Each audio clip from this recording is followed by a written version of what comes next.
Hoy en día es muy importante que los niños desde pequeños, desde etapas muy tempranas, aprendan a ir identificando sus emociones para expresarlas de la mejor manera. Es por eso que en los Real Kids contamos con un taller de desarrollo emocional a través de la música y de los cuentos principalmente.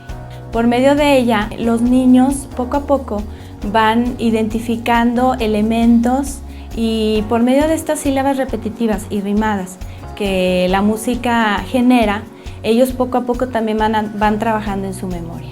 A través de los cuentos ayudamos mucho a los niños con este proceso en el que ellos están iniciando la lectoescritura, la alfabetización, la amplitud de vocabulario. Los cuentos nos permiten soñar, nos permiten divertirnos, nos permiten transportarnos y además esto pues va a incidir en un futuro para que sean adultos totalmente seguros de sí mismos, felices, plenos y que puedan incidir en la sociedad de una manera muy positiva.